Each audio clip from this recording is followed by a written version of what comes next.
Thank you for coming today to the Bureau of Development Services Lunch and Learn, featuring today's topics, the Residential Infill Project Part 2 and Middle Housing Land Divisions. A few housekeeping items before we get started. So just in case you're wondering why you can't hear yourself, everyone is on mute except for the presenters. So if you do have a question, use the Q&A function at the bottom of your screen for that. These are for general questions about the topics. So if you have a site-specific question or a really particular, detailed, technical kind of issue that you're working through, direct those to the Planning and Zoning hotline at 503-823-7526, or you can request a 15-minute appointment online with a BDS planner. We'll also be sharing some more resources at the end of the presentation to help you out with that. The presentation is about a half hour long, so we should have plenty of time at the end to answer your questions.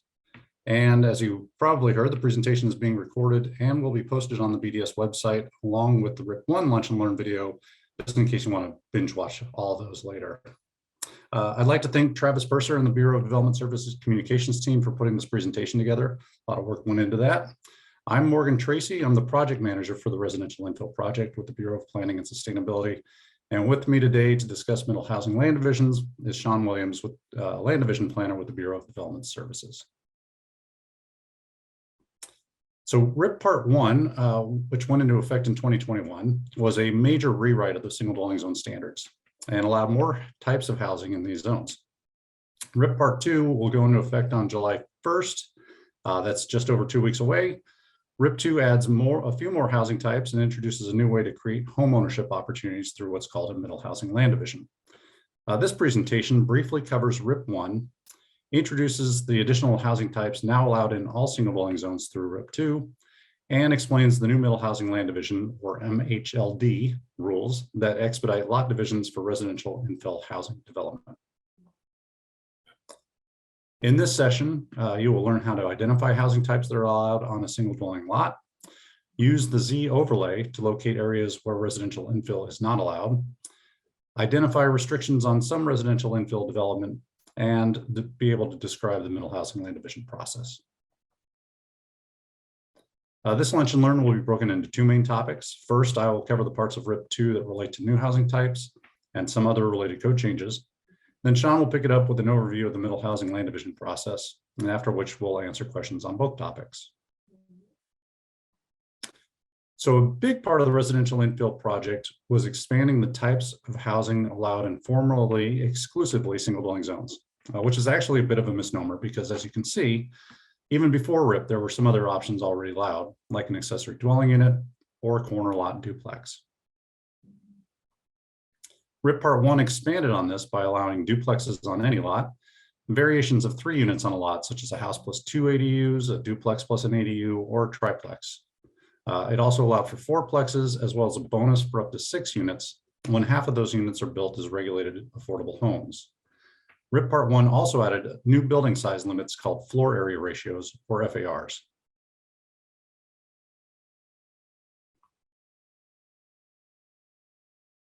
Next slide. I'm trying, hang on, it's not advancing. Oh. Sorry.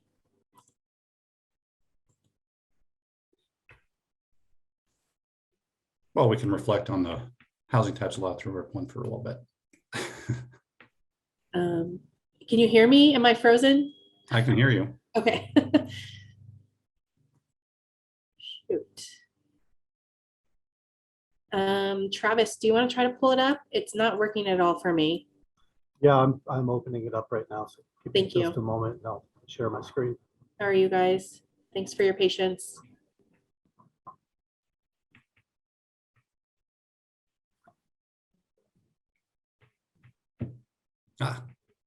Back one, Travis. Perfect. Thank you. Okay, so RIP Part 2. So RIP Part 1 introduces a number of new housing types. RIP Part 2 expands on this further and allows even more types of housing. So that's now looking at the bottom row there, which includes attached houses, which the city had previously allowed, but will now be allowed at higher densities and on smaller lot sizes. Additionally, cottage clusters and the Planning and Sustainability Commission added a third option, which is we refer to as detached unit duplexes. And I'll describe all of those in a bit more detail in just a minute. I mentioned that RIP Part 1 added floor area ratios. This is how large a building is allowed to be based on the size of the lot. Unlike setbacks or building coverage, how a building uses the floor area is flexible. In single dwelling zones, the ratio is determined by both the zone and how many units are being proposed on a lot. For example, in the R5 zone, a house with just a single unit would have a 0.5 FAR, while a fourplex would have 0.8. The image here shows three versions of how 0.5 FAR can be utilized. For example, spread out across a single story or built as a wide or narrow two-story building. RIP2 added FAR limits to R10 and R20 and increased the FAR for fourplexes. RIP2 also expands the geographical area where residential infill is allowed. RIP1 applied to the R2.5, R5, and R7 single dwelling zones. RIP2 applies to all single dwelling zones by adding R10 and R20. Note that the RF zone is a farm and forest zone and is not covered by RIP. As you will see in just a bit, the presence of natural hazards and sensitive environmental areas makes most of the R10 and R20 areas ineligible for more than a duplex. RIP2 was prompted by recent changes in state law. House Bill 2001 requires all cities in Oregon above a certain size to allow duplexes on all a house would otherwise be allowed, and other housing types on most lots, such as triplexes, fourplexes, cottage clusters, and attached houses.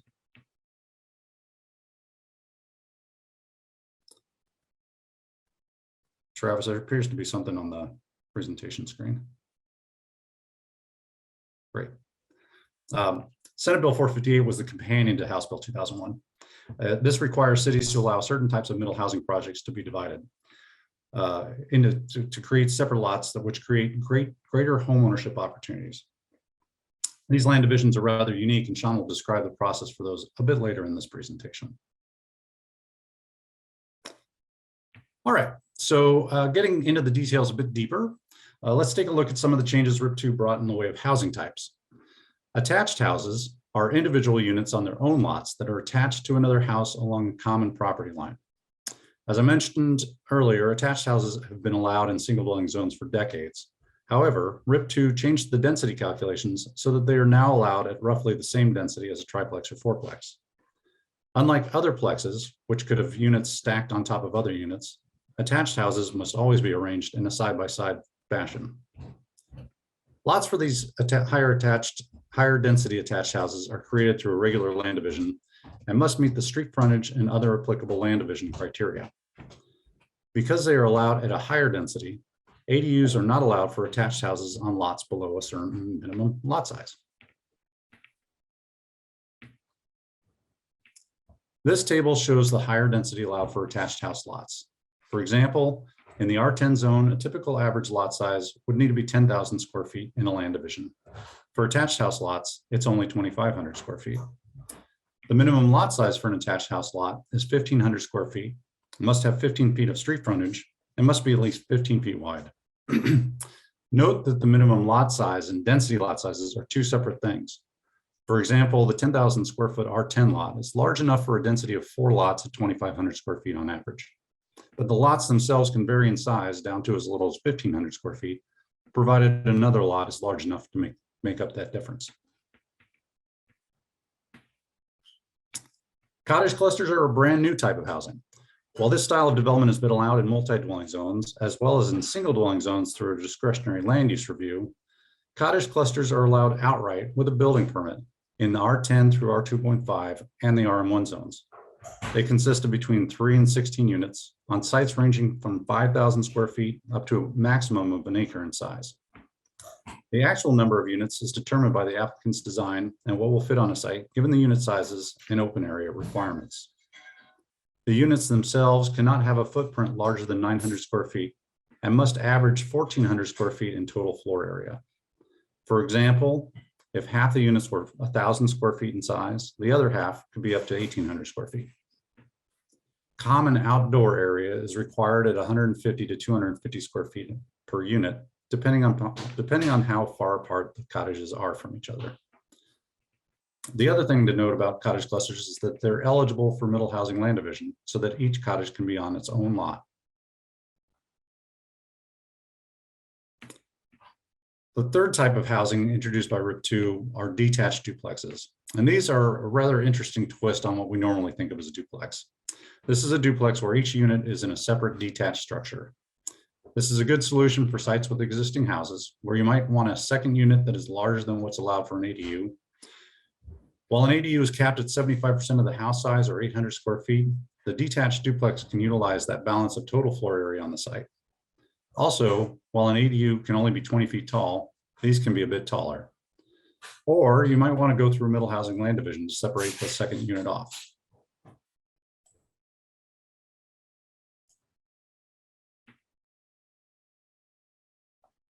Sorry, Morgan, slide. you went muted. Next slide, please.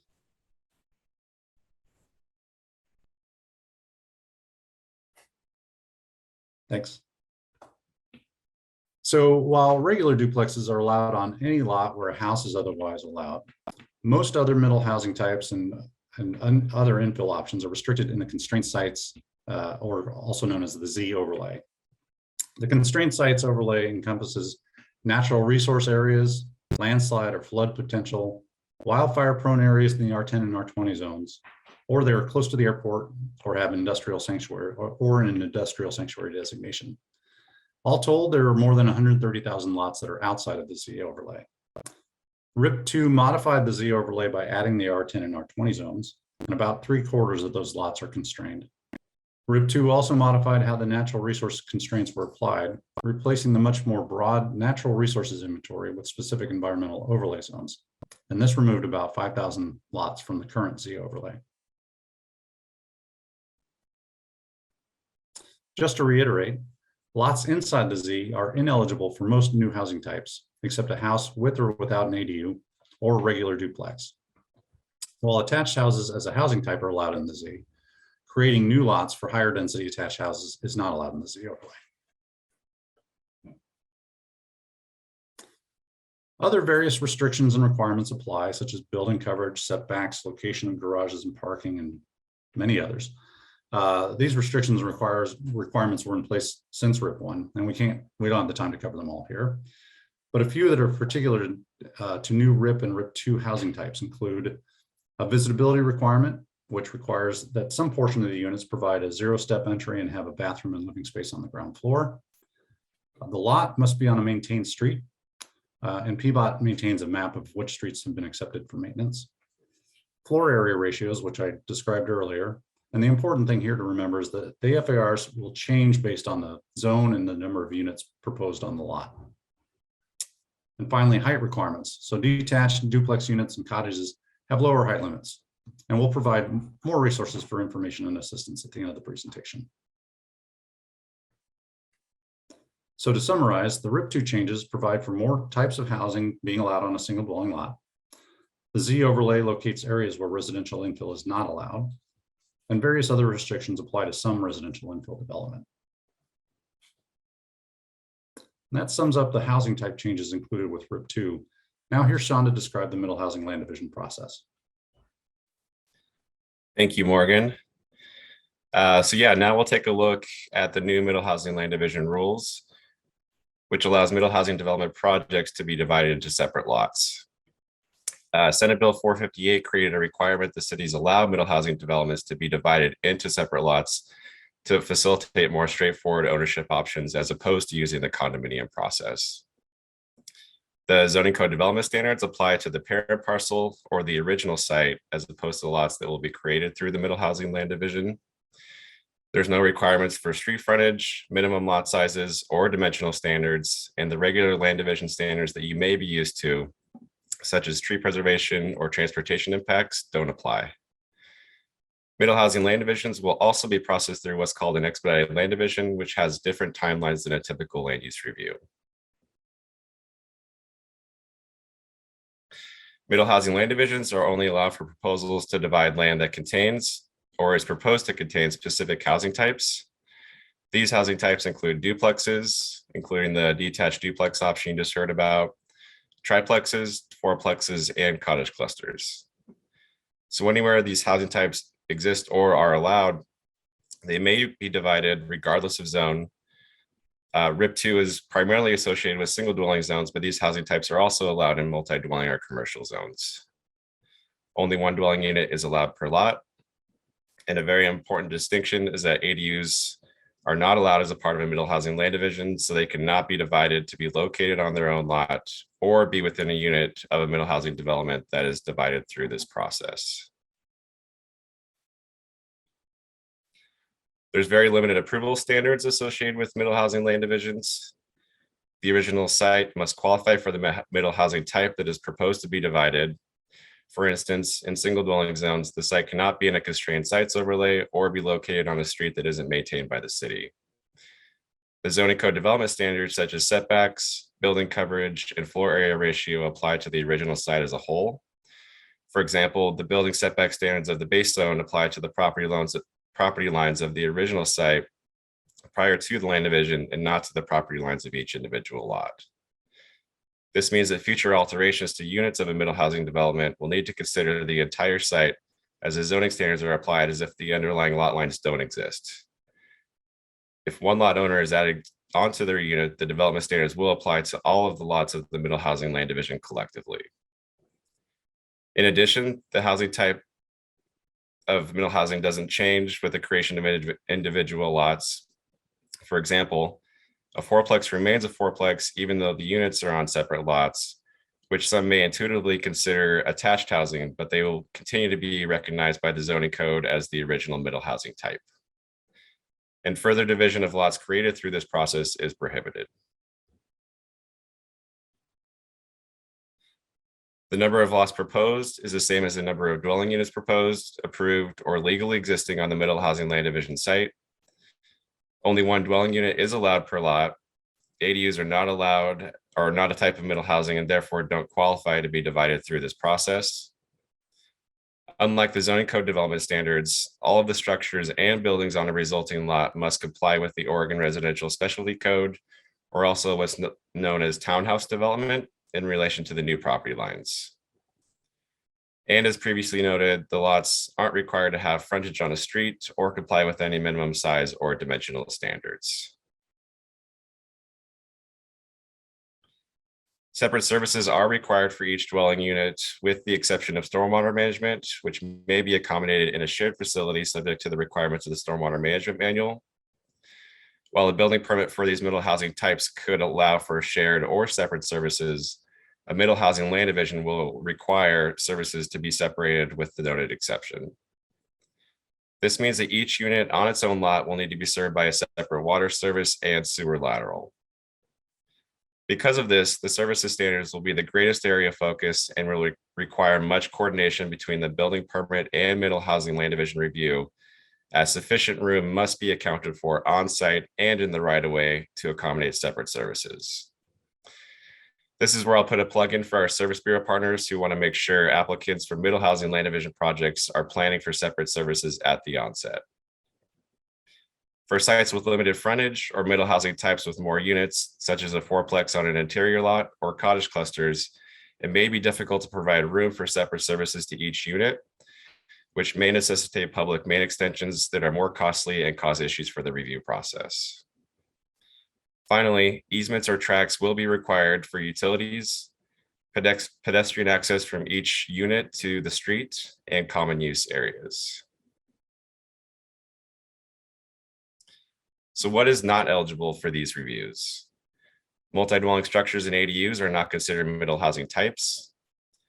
Triplexes and fourplexes can be built to commercial code. However, the middle housing land division standards require the units of a middle housing development to be constructed to townhouse building codes, so they wouldn't qualify.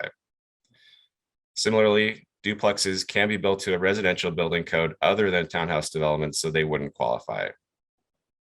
This is an important distinction for existing older duplexes that some may want to consider dividing under this process, as they most likely are not constructed to townhouse code. And shared sewer and water services are not allowed for a proposed or existing middle housing development being divided under this process, which also presents problems for legally existing plexes.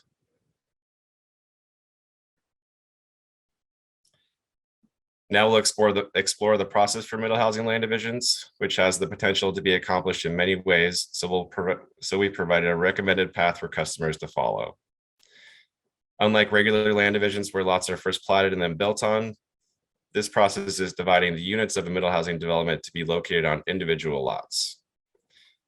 Because the middle housing land division approval standards require the proposed, approved, or legally existing development to meet zoning and building code standards, much of the focus is on the building permit review process. Building permits will be issued and construction must be underway prior to the lots being platted. And a supplemental survey is required as a part of the application for final plat of a middle housing land division to ensure that lot lines and easements shown on the plat match the as constructed conditions. The first step in the recommended middle housing review process, land division review process, is submittal of building permits for middle housing development.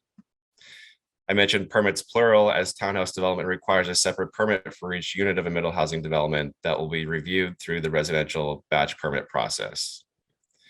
When submitting your permit application, it is crucial to identify your project as a middle housing land division.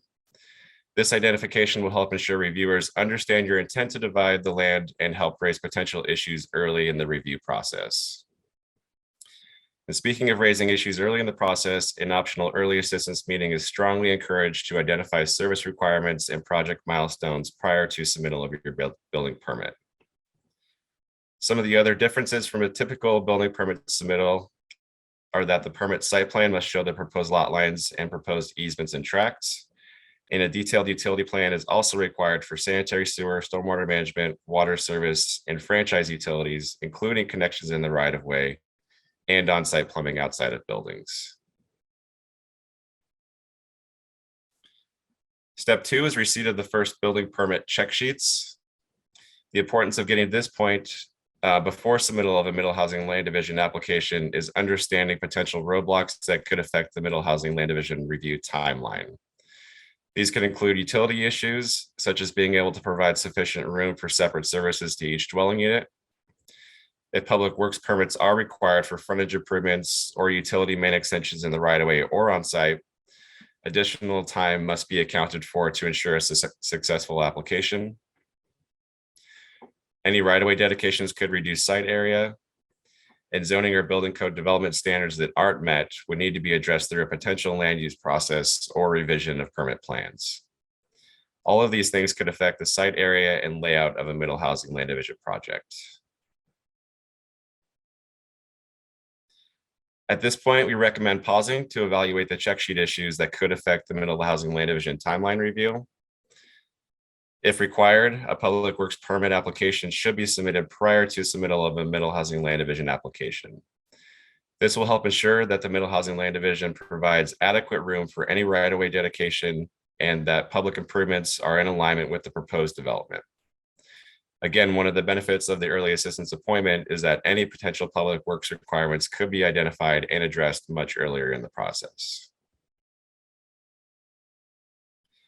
Now that a successful building permit application is underway, the middle housing land division application should be submitted. Proof that a building permit plans are under review is required before a middle housing land division application can be accepted. However, it's recommended that critical site layout issues identified from the building permit check sheets be resolved first.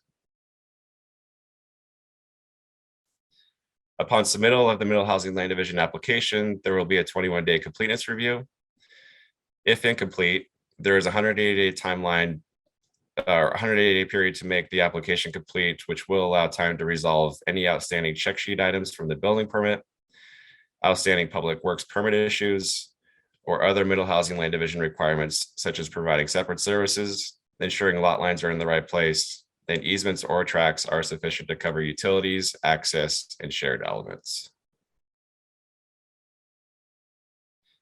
Before the middle housing land division application is deemed complete, an applicant will need to ensure that permit milestones are met. This would include making sure all building permit check sheet issues are resolved. Any public works permits would have to receive concept approval, and all middle housing land division incomplete items are addressed. This step is important given that limited review timeline for middle housing land divisions No extensions are allowed like the regular land division process, so you want to ensure these requirements are in alignment in order to ensure approval of the middle housing land division application. Once deemed complete, a public notice is sent and there's a 14-day comment period. Again, timeline extensions are not allowed like a regular land division, so there will be very little time for new information to be submitted and reviewed after the application is deemed complete. Once all approval standards are met, a decision is issued within 63 days, which is followed by a 14-day appeal period. And if appealed, the decision would go before a hearings officer. At this time, the building permit can be issued, which will require providing any bonds associated with public works permits, executing any easements granted to the city of Portland for public infrastructure, and requiring any right-of-way dedications. This is different than a regular land division that some may be used to, where the plat is recorded before permits are even accepted. In that situation, bonds, easements to the city, and dedications are provided with the final plat. These are instead required up front with the building permit because the middle housing land division plat will be recorded after the building permit is issued. Once the building permit is issued, construction may begin and certain inspections will be required to facilitate the final plat approval. These include inspections for foundation, framing, and underground services. The final plat may be submitted at any time after the appeal period of the middle housing land division application or decision, but it must be approved within 3 years of that decision or the approval will be void. Before the final plat can be approved, a supplemental survey is required to ensure that the lot lines and easements shown on the plat match the as constructed conditions, which will at a minimum include the inspections for foundation, framing, and underground services previously mentioned.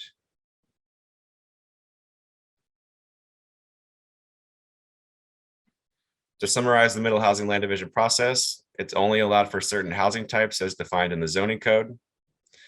It's not a speculative land division process. You have to have a specific project with a permit under review, approved, or constructed. You will need to tell us at permit intake that you plan to do a middle housing land division so reviewers can help identify issues early. The expedited land division process requires approvability issues to be resolved before the middle housing land division is deemed complete because there is very little time for revision and re-review.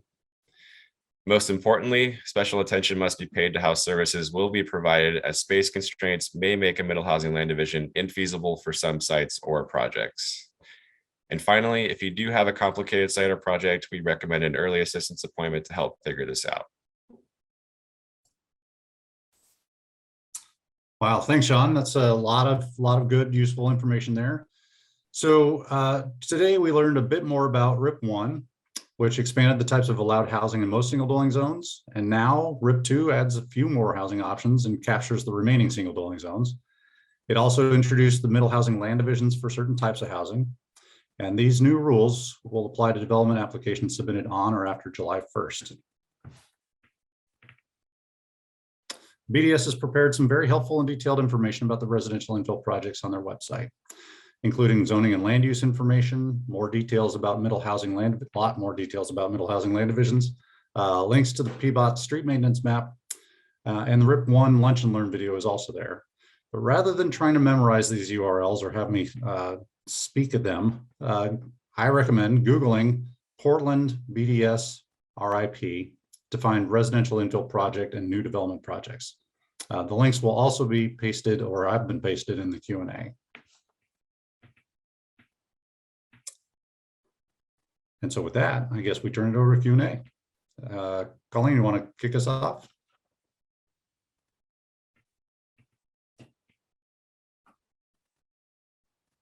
You're muted. Yeah. Thank you. Let's see. Let me just pull up the questions real fast. Hang on one moment. All right. So the first question we have is, according to HB 2001, the state requirements that apply to single family zoning also apply to any zone that allows detached houses. How will HB 2001 requirements that are being incorporated into RIP be applied to low density multifamily zones? I'm especially interested to learn how the ability to provide fee simple density on single parcels will apply to RM1. More specifically, how can we build cottage courts as fee simple units on single parcels in RM1 according to the requirements of HB 2001? Well, that's a lot. So you're correct. House Bill 2001 applies to zones that allow for detached single dwellings, largely, except there's some exceptions to that. But so it does include the multi-dwelling and mixed-use zones if you've got one of the housing types there. So duplexes, triplexes, fourplexes are already allowed, as well as attached houses if the density is required by the bill. Cottage clusters begin to be a bit challenging to do in the higher density multi-dwelling zone, the mixed use zones, in terms of meeting minimum density requirements. So we did note that there was a bit of an overlap with the RM1 zone. So we created cottage cluster allowances for that zone. And there's a bit of a choice for an applicant. So you can either do what's called multi-dwelling development with detached units. And those units can be a combination of all detached or attached and detached, or a lot of variation in the RM1 zone. Or you can opt to do instead a cottage cluster, which has very specific development standards. All the units must be detached. There's footprint requirements and open area requirements that are very specific. But if you opt to do a quote unquote cottage cluster using those standards in the RM1 zone, it would be eligible for middle housing land division under SB 458. I think that captured it all. Let me know if I missed something. And just to clarify, if there's people if there's the audience who want to ask further questions based off of the questions that they put into the Q&A, they can send me a chat and I can let them, or they can raise their hand or send me a chat and I can let them speak. So if they want to do any follow-up questions, that's how we can work that too. And can I just add that there are follow-up questions coming in the Q&A based on that initial question as well. So hopefully some of that follow-up will come up as well. Should we do those now, Shannon, or? You can. I would have to then figure out which ones they are. For sure.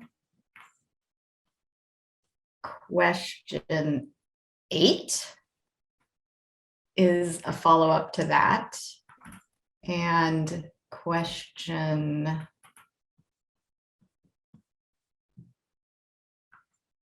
question 8 at this point. Sorry, I was looking.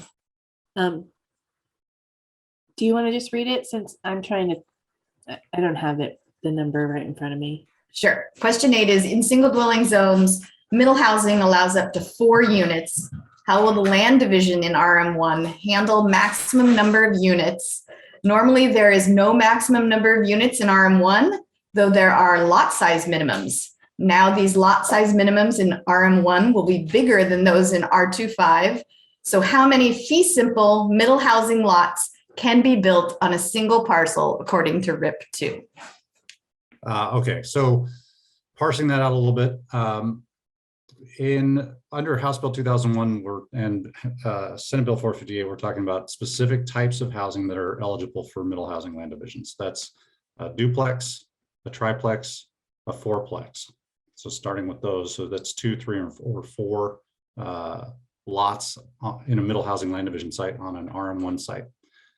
Jumping up a little bit from that is cottage clusters. So that allows between 3 and 16 units, depending on the what will fit essentially, and what the applicant's proposal is. And there's also still a minimum density requirement that applies there. So up to 16 lots could be created in an RM1 zone through a cottage cluster middle housing land division. All right. Are we good to move on to question number 2? Okay. Are all existing attached houses from having ADUs? What if they are on lots with substantial additional square footage? Yeah, I think what the question is getting at is, are ADUs not allowed with any attached house? And that's not true. What happened with RIP2, we created smaller lot sizes for these higher density attached houses. So if you're creating, probably best to use an example, if you're doing 2 attached houses in an R5 zone, and those attached houses are on lots that are larger than 2,500 square feet, they're eligible for an ADU. It's the smaller lot sizes, the 1,500 square foot lot size, where that ADU would not be allowed. So there's specific lot size requirements that are in the new ADU chapter. All right. The question number 3, can cottage cluster units have a basement? Confirming that cottage cluster units are not subject to FAR. Yeah, nothing wrong with the basement. Basements don't count towards floor area. There are floor area limits, like I mentioned, of 1,400 square feet on average, but the area in the basement wouldn't count towards that average, and basements are allowed. All right, moving to 4, can existing ADUs be reclassified as detached duplexes for modification and or land division? And I'm gonna have an answer for that, but I'm also going to lean on Sean and Stephanie to double check my answer. But my understanding is you can reclassify an ADU through a building permit and convert it to a different housing type, and that would trigger your, or allow you to then subsequently divide it through SB 458. Yeah, that's right. Yeah, you could reclassify an accessory dwelling unit as a detached duplex. You would have to get a building permit, and then you'd probably be subject to, say, like all the system development charges as well. And not to mention, just to keep it in mind, the separate utility requirements would also apply. Right. Okay, question number 5. How is the city tracking the original site as a whole to apply zoning standards after a Mhld is completed and the site has been divided into multiple lots? Sean? Yeah, so we'll have a couple different ways to track that. There's going to be new land division types. There's new classification for those reviews, so we'll be able to track it that way. Another way we'll be able to track it is there'll be a requirement for a note on the plat to reference that this project was created through a middle housing land division, and the building permits themselves will all be able to see through our permitting system that they are all part of the middle housing land division project. Thank you. Question number 6, will non-conforming lots in terms of size be eligible? Example, a lot size less than 5,000 square feet in an R5 zone. Yeah, so an interesting development that happened with the adoption of RIP2. Prior to RIP2, there were slightly larger lot sizes required for things other than a duplex. So for example, in the R5 zone, a house or a duplex could be built on a 3,000 square foot lot. Triplex or fourplex required 4,500 square feet.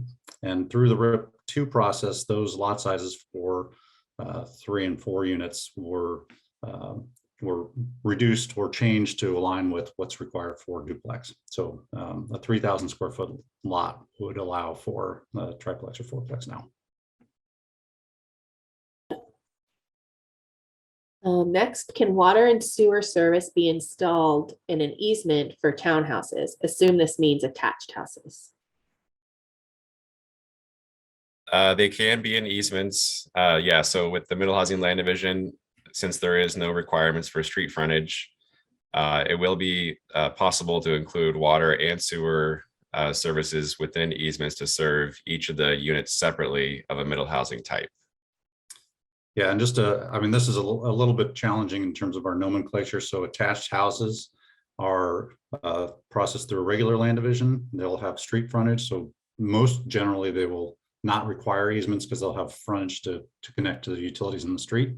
But easements are still part of a regular land division process in certain cases when necessary. But as Sean mentioned, for middle housing land division, easements are acceptable and will likely be necessary in a lot of the cases, since many lots might not have street frontage. All right, in single dwelling zones, middle housing allows up to 4 units. How will the land division in RM1 handle maximum number of units? Normally, there's no maximum number of units in RM1, though there are lot size minimums. Now these lot size minimums in RM1 will be bigger than those in R2.5. So how many fee simple middle housing units can be built on a single parcel according to RIP2? So if we're talking about a middle housing land division, you only get the number of lots, you get the same number of lots as the number of units of that middle housing type. So if you're constructing a fourplex that's allowed on that site, then you're going to get 4 lots. Yeah, just to follow up on that a little bit. So in the multi-dwelling zones, the density is calculated by FAR. So you can propose multiple, 5, 6, 7, 8, whatever units fit within that allowed FAR. But if it's not a fourplex and not a triplex or not a duplex, it's not going to be eligible for that middle housing land division. All right, does a townhouse that has frontage allowing each unit access to street qualify for MHLD? Yeah, you could have access to the street. It could be possible where you might have a corner lot that has a fourplex or a triplex that would have access to the street, and that would obviously make it easier for services and everything. But yeah, you would have frontage in that case. Will a header service with multiple meters for water service be considered separate service for MHLD? Can stormwater be shared units, or do they need their own dry well? I can answer the stormwater question. So stormwater is the one that doesn't require a separate service to each unit. So you can have a shared stormwater facility as long as it meets the requirements of the stormwater management manual. The water question is getting into a little bit more technical requirements that the Water Bureau may need to answer. Yeah, or we might step on some toes here, but the Water Bureau developed that shared meter service in part to address the housing types with RIP. So best to check with the Water Bureau on whether that would qualify or not, but my understanding is that it was developed for that purpose, to allow for separate services. Is RIP2 bringing any changes to lot coverage? With generally no, but with 2 exceptions. So for cottage clusters, the floor area ratios don't apply and building coverage limits don't apply. Instead, there are separate requirements for how big the units can be and how much of a footprint those units can have. So there's no particular building coverage limit for cottage clusters. And for the deeply affordable 6-plex option, when half the units are affordable at 60 or 80% of the median family income, there was an alternative development standard that allowed for 60% building coverage in exchange for a lower height limit to allow for sort of side-by-side townhouse style 6-plexes.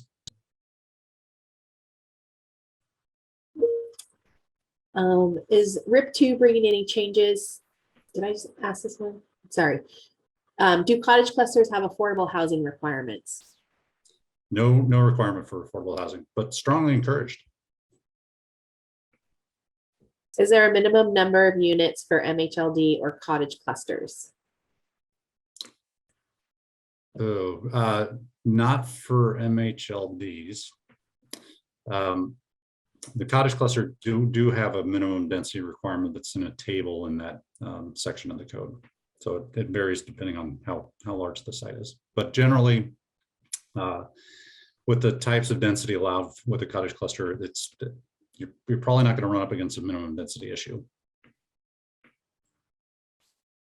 My understanding is RIP2 changed the minimum lot sizes in the RIP1. Is that correct? That is correct. There was a revision to allow smaller lot sizes for the triplexes and fourplexes. That generally lines up with what the lot size is required for a single house or a duplex. If an R10 property has a C overlay, is it eligible? So part of that constrained sites Z overlay zone, Z like this with a Zorro,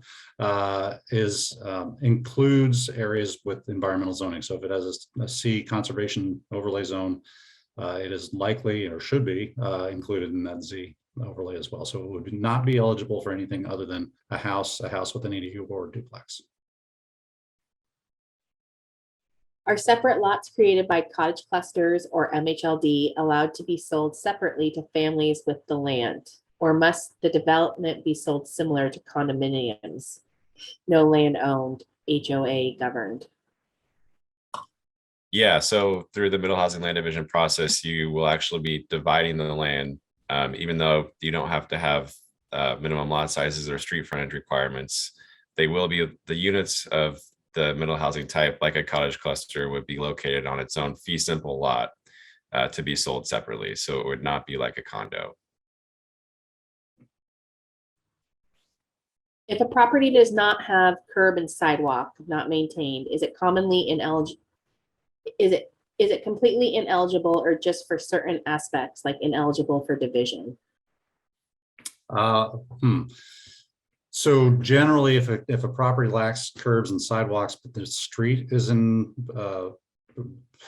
relatively decent shape, so reasonable width, and it meets our pavement cross-section standards, not our PBOT cross-section standards, that street could be accepted for maintenance even though it doesn't have curbs and sidewalks.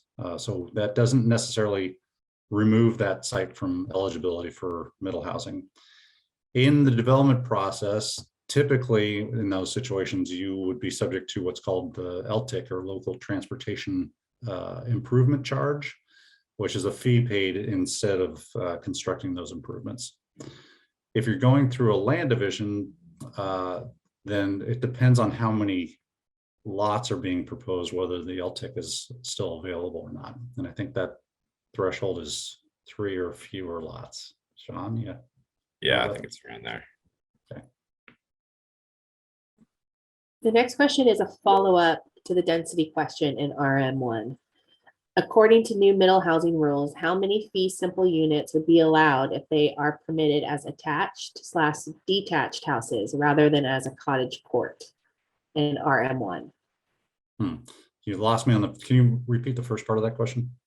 According to new middle housing rules, how many fee simple units would be allowed if they're permitted as attached/detached houses? Gotcha. So in the RM1 zone, the types of housing that are allowed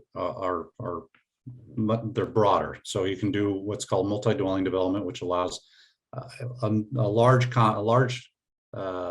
diversity of arrangements: attached, detached, stacked, apartment buildings, what have you. But there, in terms of middle housing, to be a middle housing type under House Bill 2001, it's very specific definitional type of housing. So it's duplex, triplex, fourplex, 2, 3, 4 units in a building. So if you want to maximize the number of units in the RM1 zone using FAR rather than the housing type, you would deviate from the missing middle housing types and create multi-dwelling development. So rather than a fourplex, you might be doing two duplexes on a lot, or a triplex and a fourplex on a lot, or one building with 12 units in it, or what have you. But if it's not one of those specific middle housing types, it's not subject to House Bill 2001 or eligible for SB 458. Are there any mechanisms for increasing FAR? Oh, good point. So there are a couple of bonuses available in the single dwelling zones. If you are converting a site with an existing house, so you're adding units to a site with an existing house, you get a 0.1 extra FAR for that. There's a level of affordability. If you're providing one unit that's regulated affordable, you also get instead get 0.1 FAR for that. So it's either convert the site with an existing house or provide one affordable unit, you get 0.1 FAR extra for that.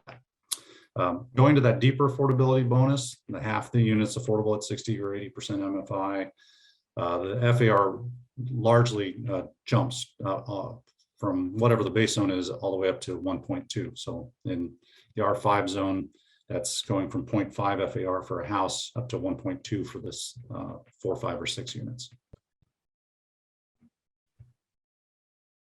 Most deeply affordable sixplex be formatted as a sixplex, or can it be 6 attached houses or 3 duplexes?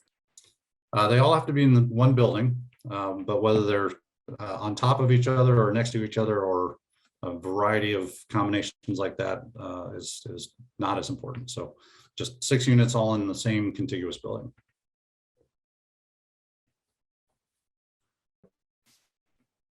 What type of housing is cottage cluster?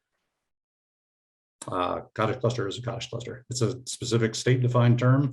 It's characterized by every single unit has to be detached. All the units cannot have a footprint larger than 900 square feet. There's an average floor area requirement that applies, but if you imagine multiple small detached single houses on a lot, that's like a cottage cluster, but you have to meet the very specific development standards to be called a cottage cluster and be eligible for a land division. When will the zoning code be updated to reflect RIP2? July 1st. I think the code actually publishes on, I think it's the morning of July 1st.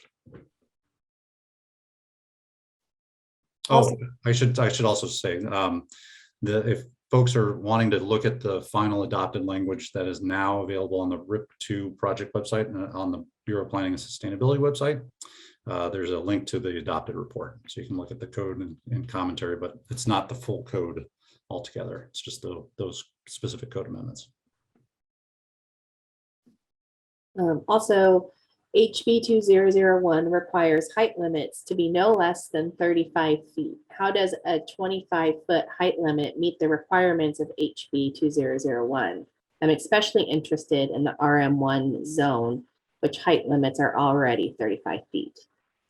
Yeah, so the House Bill 2001 doesn't set height limits for cottage clusters. The model code includes some suggested height limits, and we're consistent with that. In the RM1 zone, if you want to take advantage of the higher height limit, then you would not be doing a cottage cluster. You would do multi-dwelling development that could look essentially the same, but have a slightly higher building height. If a property owner doesn't have a curb and, oh, we already answered that one.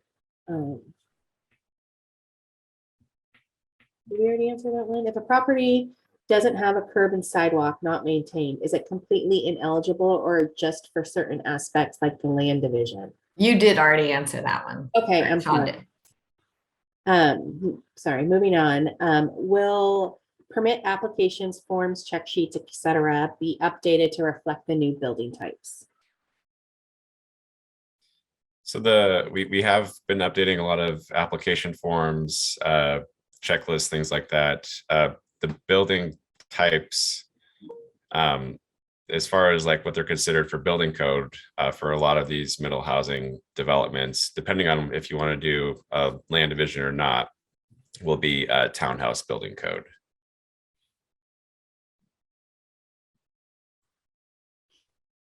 With a cottage cluster development, if a home has a garage, does the garage count in the home square footage total? It does, but there's an important thing to keep in mind with an existing house. So the cottage cluster rules include provisions that say if the existing house is larger than the footprint allowed or the height allowed, that can continue as long as you're not increasing those facets of the existing house. And moreover, if you're counting the average unit size, the applicant has the choice of including or excluding the existing house. So if you've got a small house that you're incorporating into your cottage cluster development, that's an advantage to include it because that'll bring down your average. And if your house is larger than the 1,400 square foot average size, then you would not count it in the existing square footage or the average square footage rather. But as in general, when you're thinking about the footprint limitations for the new cottages or the average floor area for the new cottages. The attached garages would count towards both of those. Is MHLD allowable when preserving an existing home and building cottages on the same lot? Yes, so you can have a cottage cluster development with an existing home. So yeah, if it is classified as a cottage cluster and it has an existing home, then it could be eligible for a middle housing land division. One little thing that might catch people up sometimes are homes that have ADUs, especially internal ADUs. So ADUs are not allowed with the middle housing land division, and they're also not, they can't be part of a cottage cluster. Is there, do firewall standards need to be met for real or imaginary property lines for the MHLD? She's getting into a building code question. They would need to be met, yeah, for the property lines separating the units. So yeah, if you're dividing, say, a fourplex, each of the walls between each of the units would need to meet the townhouse firewall standards.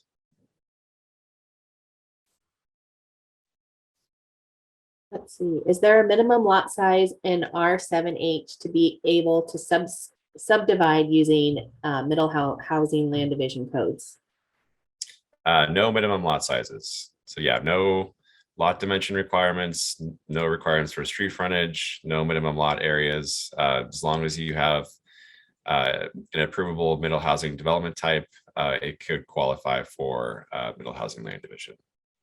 So just to tack on that a little bit. So if you're in the R7 zone, the first thing you have the first hurdle you have to clear is whether that housing type is allowed. So lot couldn't be in the Z overlay. It's got to be on a maintained street. It's got to have at least 4,200 square feet in the R7 zone to have a triplex or fourplex.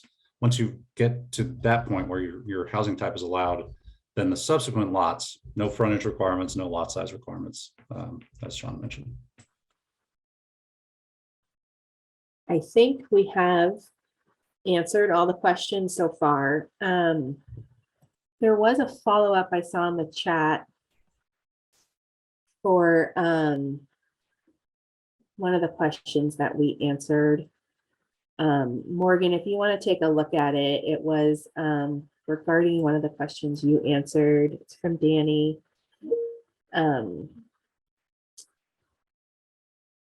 Said that they wanted to follow the middle housing rules for fee simple parcels.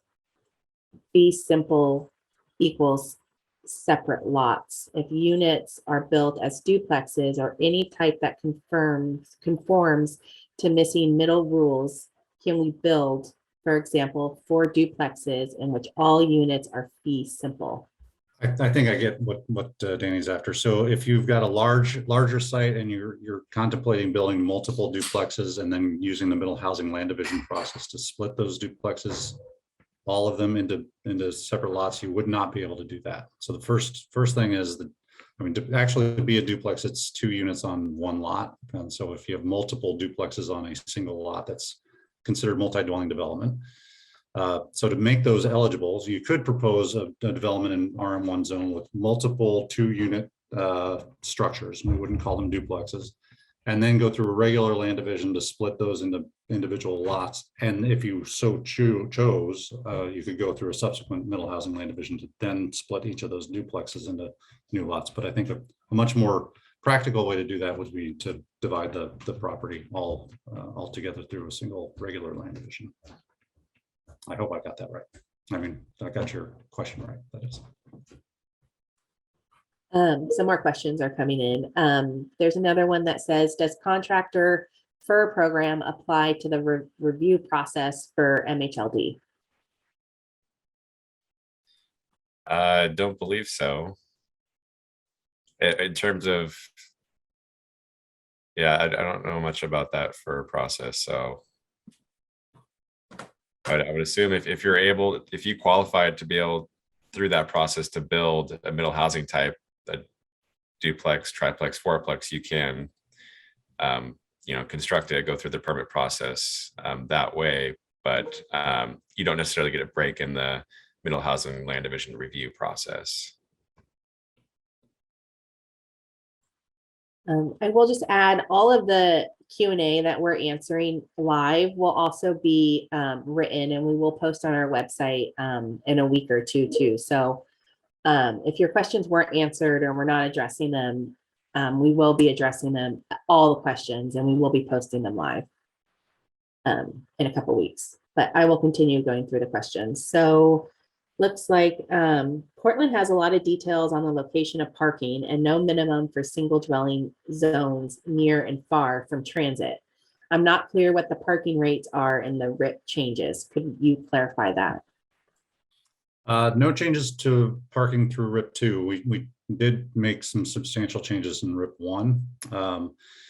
The thing to be aware of in terms of if you are proposing to locate parking, there are some restrictions on placing that vehicle area between the building and the street, unless it's a driveway going directly into a garage. So that can be an issue in terms of layouts for cottage clusters, where you've got potential parking areas that are going to be between some of the cottages and the street. So keep that in mind. If you have a home with an ADU, can you build a detached duplex and split off the duplex through Mhld? You'd have to get rid of the ADU in the home. So if you have a house with an ADU, you can convert the detached ADU to a detached duplex and go through middle housing land division. But if you have a home with an ADU inside of it and you want to add another unit, you wouldn't be able to do that with the detached duplex without removing the ADU unit first. It sounds like dedicated sewer laterals might be required for an Mhld. Let's assume that there's a 50-foot wide lot that's 200 feet deep. The applicant wished to build, say, 6 total units. Would this require 6 sewer laterals? If so, what is the required separation for each lateral sewer tap? Approximately, what is the fee for doing each sewer tap? So I guess the first thing to start with is how we're getting the 6 units. So if it's 6 units, then I guess it would have to be a cottage cluster. And yes, you would have to have separate services for each one of those units. There's a lot of really good information on our website right now, the Middle Housing Land Division website, that goes over different separation requirements for within the right-of-way and on site that you will want to consider for a Middle Housing Land Division review.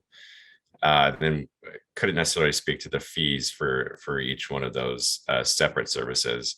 I will say, if you do have a site that's that small and you are eligible, say, for a cottage cluster and have that many units, it probably will get pretty tricky to be able to provide 6 different laterals, because you also have to consider 6 different water services as well. So something to definitely consider with those projects.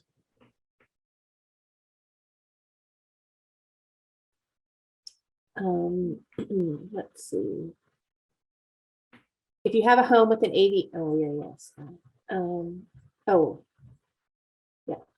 follow up regarding Mhld with existing homes. Can you use Mhld if 3 townhomes are built on the same lot as an existing single family residence, or are we limited to cottage clusters? Not necessarily, but it gets a little tricky architecturally, I think. So the question is, you need to be one of those housing types. So if it's not a cottage cluster, it's going to be a duplex, triplex, or fourplex. So the way to get that is to add on to the existing house by adding on units that are part of the contiguous building. So that could be challenging to make that work aesthetically, but it's definitely something that we have seen in terms of corner lot duplexes being converted from existing houses. So as long as you can add on units to the existing house, attach them to the house, then that creates a type of housing that could be eligible for middle housing land division. How do these changes work on lots with E and C zones? Again, you're likely with the E, River E is a little bit different. So double check whether the Z overlay applies or not. The conservation or protection environmental overlay zones will trigger the Z overlay to apply. And in those cases, you're going to be limited to a house with an ADU or a duplex. The duplexes are still eligible for middle housing land division. So even though you're in the Z overlay, you could have a duplex and go through the middle housing land division process for that. Sorry, Morgan, the question was about employment and commercial zones. Oh. Not little e and little c, big C. Appreciate the clarification there. Yeah, if the housing type is allowed in the zone, the specific housing type, duplex, triplex, fourplex is allowed in the house in that zone, in that location, then it is eligible for middle housing land division. But it may not be if it's a particular E zone, for example. Big E. All right, when moving a current house or building, do we do land division before or after removing the house?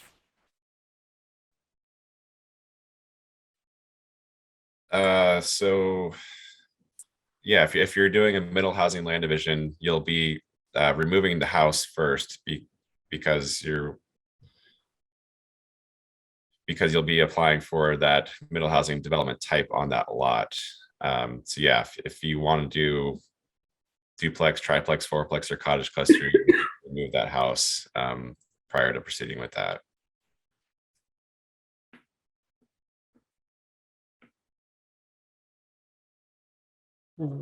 Are SDC fees exempt for middle housing land divisions or cottage clusters? Not unless they're meeting one of the existing SDC waiver requirements. So likely not. I think that's for regulated affordable units, and ADUs are the exemptions that could typically apply, and it's not going to be an ADU. It may be an affordable unit. Does fiveplex, sixplex, or R zones have to be affordable if we don't claim bonus bar? You wouldn't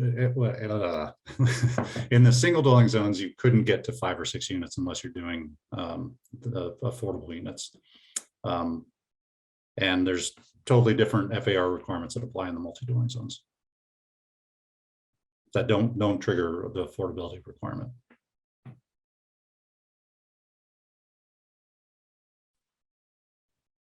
Okay, it looks like they just heard something that's triggering this question. The division process requires raw land. No structures are allowed. Yeah, it's a good question on timing. Yeah, kind of. I think it's kind of a follow up to the question about having to remove a house if you want to do a middle housing development type. I don't know if we've thought through that process a whole lot yet. Sean, I can jump in. This is Okay. Stephanie Beckman. I think the two, if I'm getting the question right, the two ways that you can keep existing development is through the detached duplex option and through the cottage cluster option. Otherwise, like Morgan was explaining, you could keep the existing development, but you'd say have to attach units to an existing house, for example, which generally isn't super easy.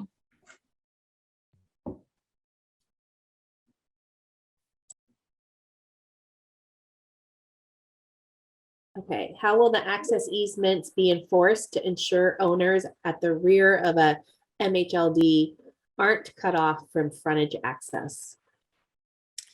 So yeah, there is specific standards for the middle housing land division that does require easements to cover pedestrian access to the street for each of the dwelling units of the middle housing development.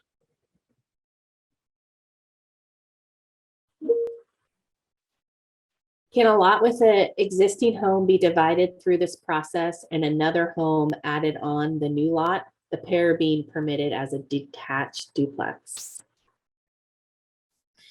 Yeah, so as long as you can qualify to create a detached duplex, then you could divide it through a middle housing land division.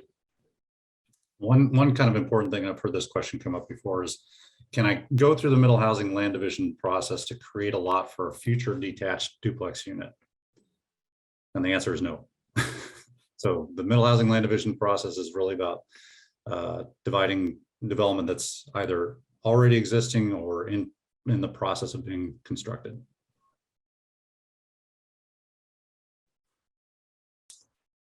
We typically keep credit for SDCs when we demo existing houses. Do we keep those credits with new MHLD projects?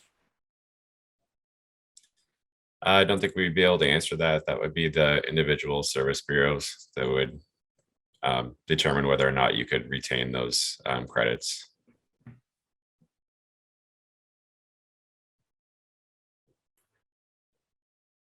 I think as of this very minute, oh, no, something just came in. Does the division process trigger half street improvements like a partition does? The division would not. So there's no right of way or transportation related approval criteria for a middle housing land division. So everything would be associated with whatever the building permit requires. So there could be requirements for frontage improvements. I'm not sure how often they get half street. PBOC gets half street improvements with the building permit. But yeah, if those requirements would apply to a building permit, then they would be required through that middle housing land division process. Can the cottage cluster shared outdoor space be on other lots provided through easements? Yeah, I believe so. It's a little bit clunky to do it that way, but so you can either propose tracts for common areas or easements for those things. I'll do a follow-up that somebody just put in. Morgan just said that land can't be divided by missing middle development. Does that mean if we have a large parcel in RM1, we can't divide the existing house from the rest of the empty parcel and then develop 4 units on the newly created empty parcel, RM1? You certainly can, but just not through an expedited middle housing land division. So it'd be a regular land division process to do that. If we have a 6-plex with 3 bigger units and 3 smaller units, can just 3 small ones be affordable, 50% of the units? Great question.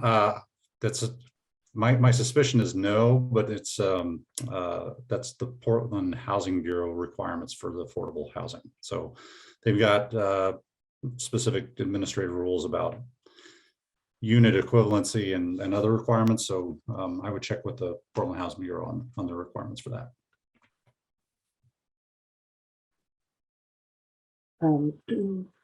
There was a follow-up to the question about the partition, and I'm not sure we'll know this, but how do the fees compare to the traditional partition process?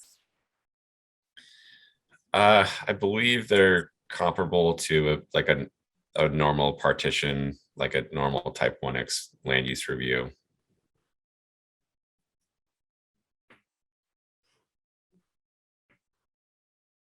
All right. Right now, that is all the questions we've received so far. Some great brain twisters though. They're good. Yeah. So thank you everyone for that. We still have 15 minutes, so if you have any other questions, please go ahead and put them in the Q&A. We'd be happy to answer them. And here's one. Why are individual sewer laterals required under the MHLD? This is costly. $9K per sewer tap, requires spacing between laterals, consuming valuable buildable real estate, requiring extensive excavation, dirt haul, dump fees, rock backfill. Why not one private lateral that all units are plumbed to? Well, I would blame Senate Bill 458 for this because it's what the requirement comes from, but it's actually embedded in the building code. So there's requirements for separate water and separate sewer services in the building code when you're serving lots. So I think it's important, and Sean brought this up. There is still the option to provide shared utilities, shared services if you're not going through a land division process to these building types. So 4-plex with a single shared private lateral. And then if that were the more cost-effective way of approaching that development than using a condominium plat to divide the ownerships, or the alternative is to use the middle housing land division process to create lots, but each of those lots require separate services. So a little bit of a trade-off calculation that needs to be factored in for those developments.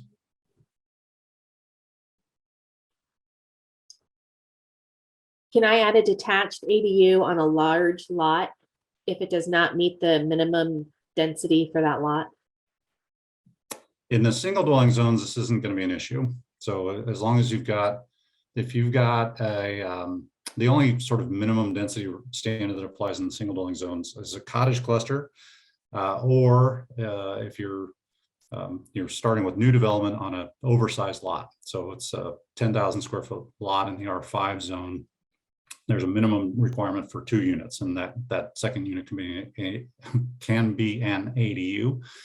So your proposal to add an ADU to a large size lot would already meet that standard.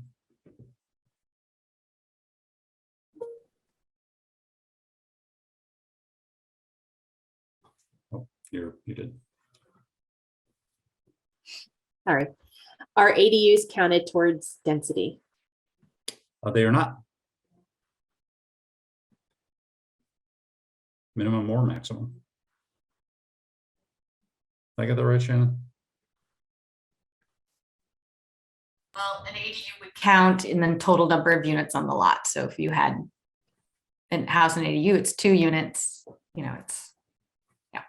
Yeah, maybe it doesn't count towards maximum. That's it. Maybe that's what I'm thinking.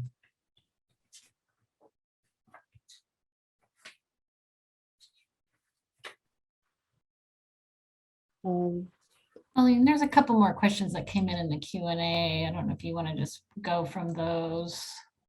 Sure. Like recently? Yeah. Okay.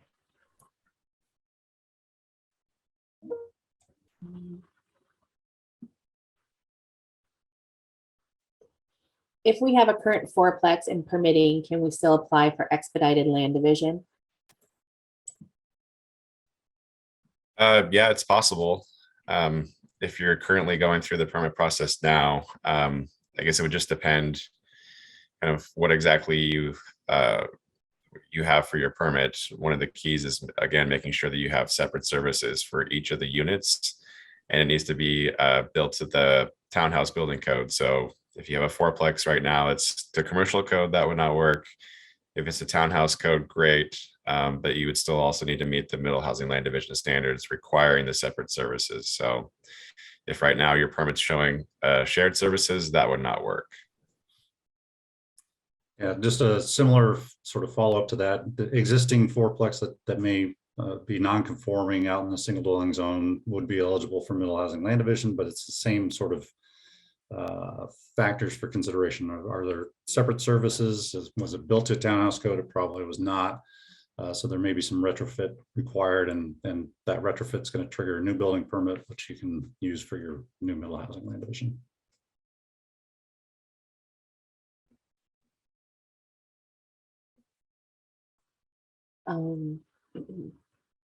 If we have a six, we already answered that one. Sorry, hang on, I'm trying to.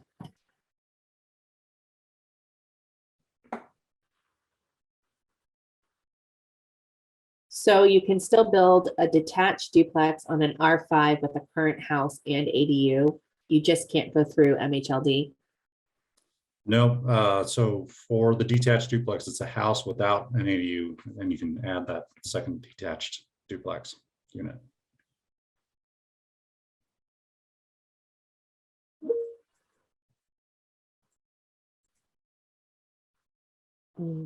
For a cottage cluster, MHLD separate utilities, can a single sewer line run down a common green with branch laterals to each cottage and serve as being considered separate sewers? So yeah, in a certain form, that would be possible. It would have to be a sanitary sewer main that was located within the common outdoor area. And then you could have separate laterals coming off of the sewer main to each of the lots, each of the units on their own lot.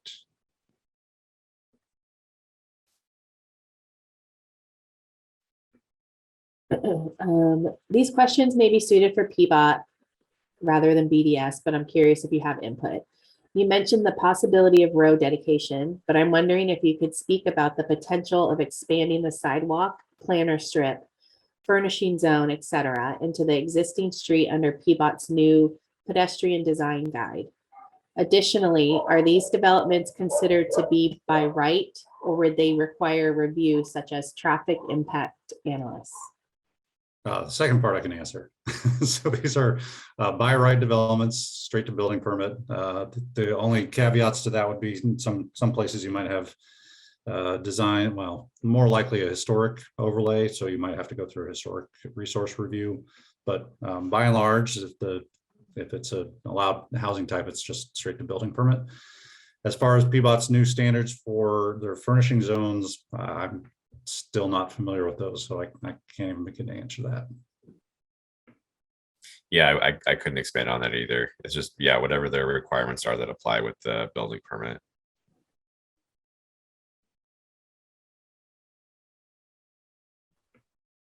In an R2.5 lot that's divided into three 1,500 square foot lots, would 3 attached houses be possible?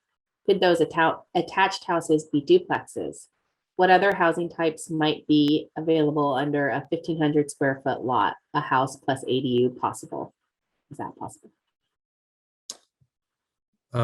Colleen, are you just making these questions up? So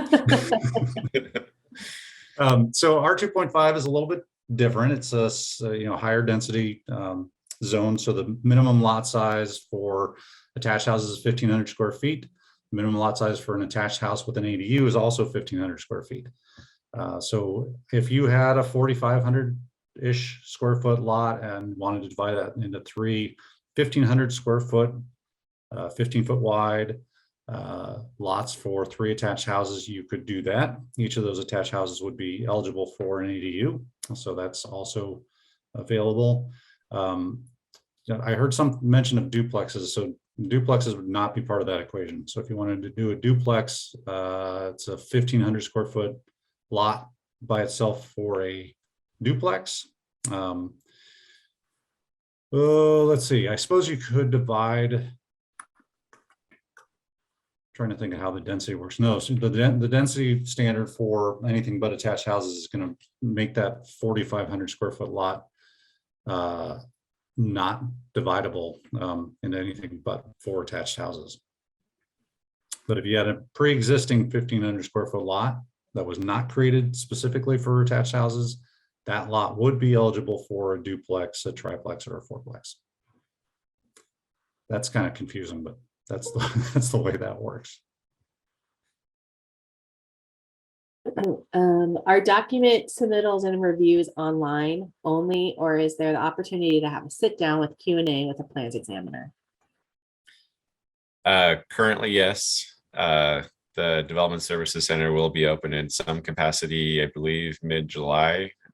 There's more information about that on our BDS website. You can also always schedule a 15-minute appointment with the plans examiners. Right.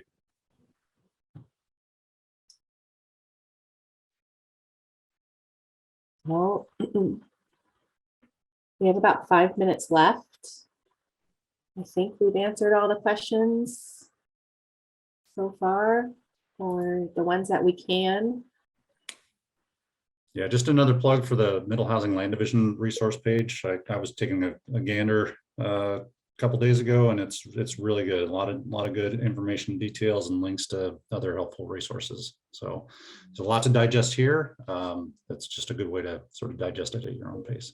A couple more coming in. Are there design requirements for the different middle housing types, porches, projections, roof styles, and window areas, or is it regulated by base and overlay zoning districts?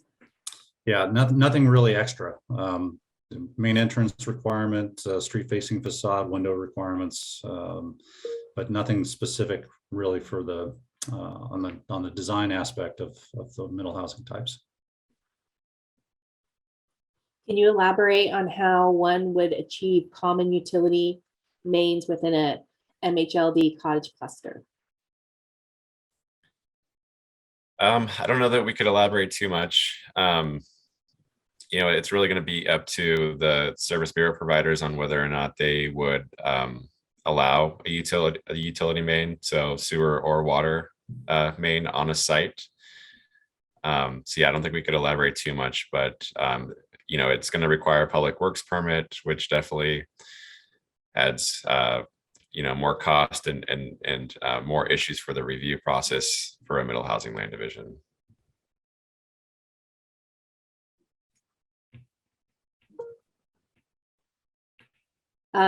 Link to the Z zone.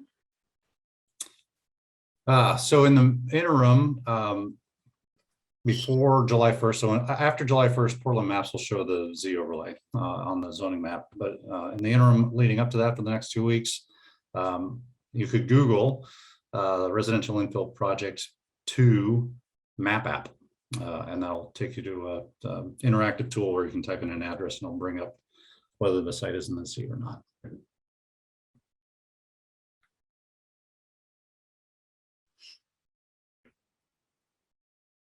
Okay, couple more, 3 minutes or so left.